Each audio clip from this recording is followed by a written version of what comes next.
Eh bien, bien le bonjour, chers festivalières et festivaliers du Festival des traditions du monde. C'est un immense privilège pour moi que d'être partie prenante de cette version virtuelle de l'année 2020. Vous savez qui je suis, n'est-ce pas? Oui, j'entends. Au fond, oui, Marie-Victorin, c'est cela. Je suis le frère Marie-Victorin, effectivement. Et on m'a demandé de vous raconter pendant quelques minutes, une quinzaine de minutes, je crois, ma modeste vie. Alors, commençons tout de suite parce que j'ai quand même eu une vie assez mouvementée et assez importante. D'abord, je suis né. Et comme je le dis souvent à la blague, questionné, regardez, je suis bien né. Hein? Je suis bien né. Le 3 avril 1885 à Kings Falls. Kings Falls, vous savez, c'est un charmant village, à mon époque et encore aujourd'hui, près de Victoriaville, Danville, Richmond, dans ces eaux-là. Et donc, j'y suis né en 1885, un 3 avril. Mon père s'appelle Cyril Kerouac. Je suis un petit Kerouac. Hein. J'allais oublier de vous dire mon nom à la naissance. C'est Joseph-Louis Conrad Kerouac. Ma mère s'appelle Philomène Luneau. Quel beau prénom, n'est-ce pas? Philomène. Et je suis le seul garçon d'une famille de... En fait, j'ai eu 5 frères, mais malheureusement, ils n'ont pas eu la chance de vivre plus longtemps qu'une année. Il faut savoir qu'à l'époque, le taux de mortalité infantile était, hélas, très élevé. Heureusement, aujourd'hui, ce n'est plus le cas. J'ai eu, par contre, 5 sœurs avec lesquelles je me suis toujours très bien entendu.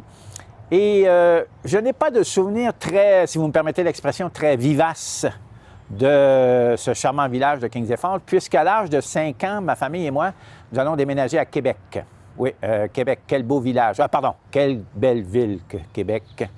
Et mon père va hériter de son grand-père, François Kerouac, d'un riche commerce de grains et de farine de blé. Alors donc, vous devinez que je viens d'une famille relativement aisée, petite bourgeoise, si on veut. Et comme je suis le seul garçon de la famille et que mon père, Cyril, est un partisan du gros bon sens, comme on dirait, il va m'inscrire à l'Académie commerciale de Québec pour prendre la relève plus tard de son commerce. Donc, pour apprendre la chose commerciale, comme on dit. Et ce que mon père ne savait pas, et ce qu'il va savoir assez rapidement, c'est qu'à l'Académie commerciale de Québec, ce sont des frères des écoles chrétiennes, une congrégation religieuse à l'époque qui enseignait, habillés exactement comme je suis aujourd'hui. Et ces frères-là m'ont particulièrement impressionné. Leur générosité, leur culture, leur gentillesse. Et tant et si bien que je voulais être comme eux, un enseignant. Il faut dire que je suis un petit curieux. Hein. Toute ma vie durant, s'il y a un mot pour me caractériser, c'est la curiosité. Alors, dès ma plus tendre enfance, je suis curieux. Et j'ai l'immense désir aussi de transmettre mes connaissances et ma curiosité à mes camarades de classe. Ce qui fait que quand j'ai vu les frères des écoles chrétiennes avec leur gentillesse, leur culture et leur passion d'enseignement, j'ai reçu l'appel du Seigneur, comme on dit, et je voulais devenir religieux et enseignant. C'était ma passion, c'était mon rêve de devenir enseignant. Mais là, finalement, je fais une histoire courte. Mon père a réussi, tant bien que mal, à être convaincu du bien fondé de mon rêve de devenir enseignant et frère des écoles chrétiennes. Ce qui fait qu'à l'âge de 16 ans, je quitterai Québec pour, comme on disait à l'époque, monter à Montréal, au noviciat du Mont de La Salle, pour devenir frère des écoles chrétiennes. Alors, j'ai fait 2 années de noviciat, comme on dit, et à l'âge de 18 ans, mon double rêve se réalise. Je deviens frère des écoles chrétiennes, et c'est là que je prendrai le nom de Marie-Victorin. Parce que nous, dans notre congrégation, nous avions le loisir et le privilège de choisir notre nom de religieux. Et comme je vouais une piété, et je voue toujours une piété sans borne à la Vierge Marie, et Victorin, je trouvais ça joli, donc j'ai fait un nom composé, Marie-Victorin. Et mon rêve se réalise, j'aurai une classe de 4e année au collège de Saint-Jérôme, un peu au nord de Montréal. Alors là, ai-je besoin de vous dire que je suis le jeune homme le plus heureux de la planète? J'avoue que les 2 premières semaines d'enseignement ont été plutôt difficiles parce que les jeunes, je ne sais pas si c'est la même chose encore aujourd'hui, mais les jeunes, comme j'étais fraîchement un jeune enseignant, me testaient. Mais j'ai réussi à les mettre à ma main, comme on dit, et au bout de quelques semaines, tout allait très bien. Malheureusement. Le destin, parfois, le destin nous réserve de mauvaises surprises.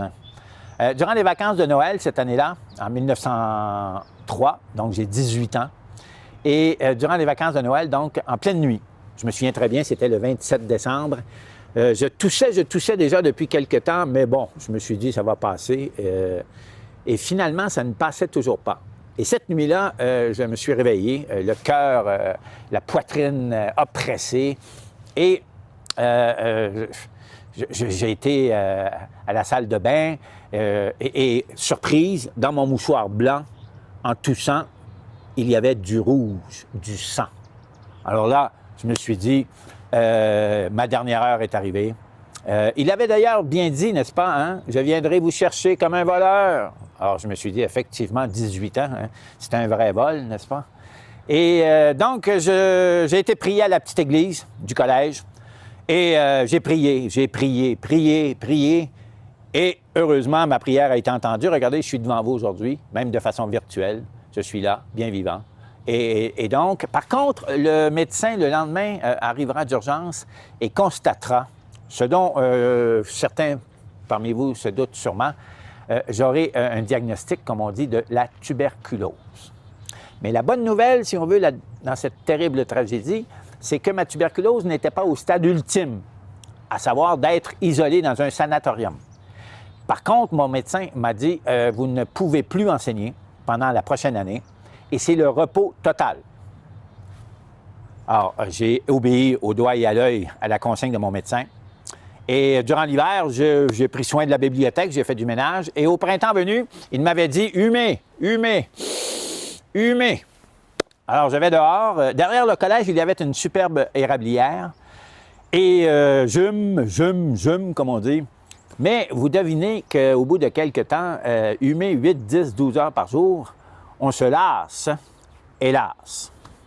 Et c'est là que je me suis dit, Conrad, alors là, chers festivalières et festivaliers, quand je dis Conrad, le moment est sérieux, là. Nous sommes à un moment charnière. Je me suis dit, Conrad, regarde où tu marches. Et derrière l'érablière, donc, il y avait des fleurs nouvelles qui s'épanouissaient avec le printemps. Et c'est là que je me suis donné comme défi personnel d'identifier une dizaine de fleurs et de plantes nouvelles chaque jour. Et c'est ainsi que la botanique s'est emparée de moi. Alors, avec le recul maintenant, hein, avec l'âge que j'ai, puisque je suis né en 1885, quand j'ai quelques 130 ans, avec le recul maintenant, je peux vous dire, vous connaissez sûrement le vieil adage qui dit que souvent d'un malheur surgit un bonheur. Eh bien, j'en suis la preuve vivante. Le malheur de la tuberculose m'a apporté le bonheur de la botanique. Et c'est ainsi que je vais aboutir au Collège de Longueuil. Arrivera de France un miracle, un cadeau du ciel, le frère Roland Germain, qui était lui aussi un frère des écoles chrétiennes, puisque nous étions disséminés partout sur la planète. Et sa spécialité était la botanique. Alors imaginez-vous que j'ai eu une chance énorme grâce à lui. Je l'ai suivi, comme on dit, comme un petit chien de poche.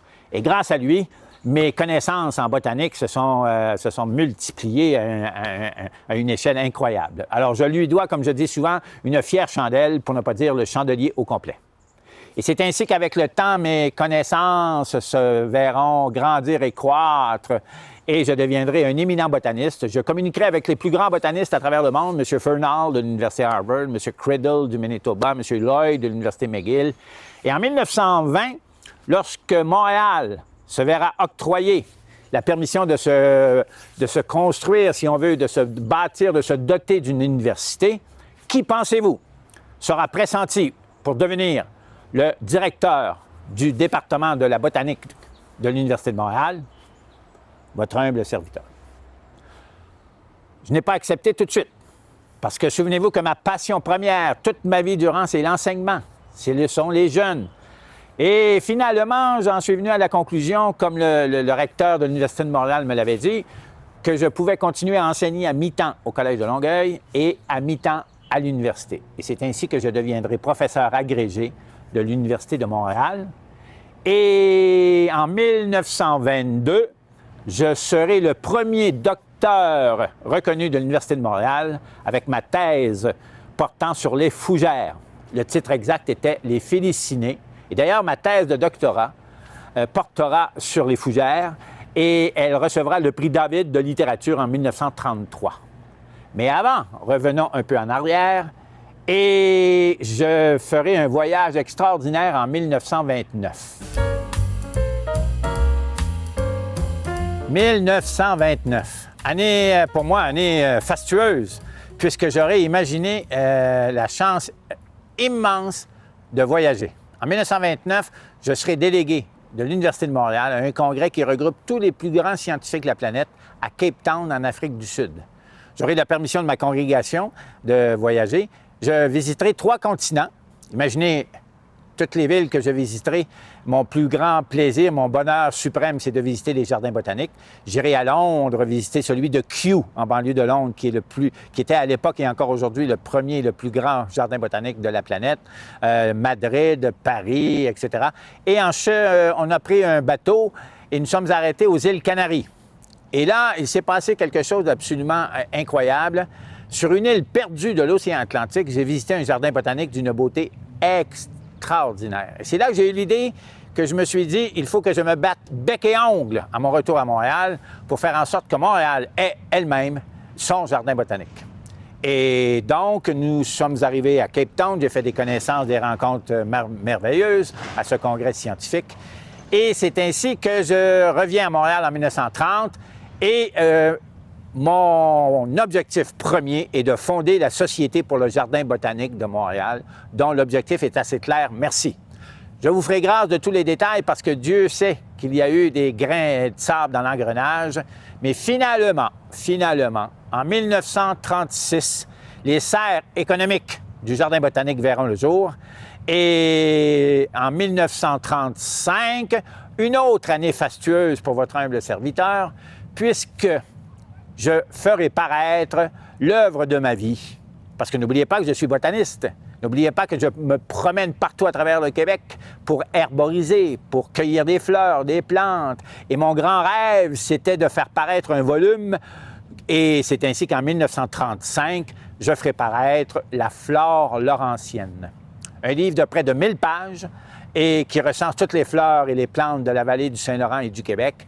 Et encore aujourd'hui, cette flore laurentienne fait ma fierté, puisque malgré ses 85 ans, puisque je l'ai fait paraître en 1935, elle est toujours d'une criante actualité et elle est toujours d'une grande jeunesse. Elle n'a pas une seule ride, comme on dit.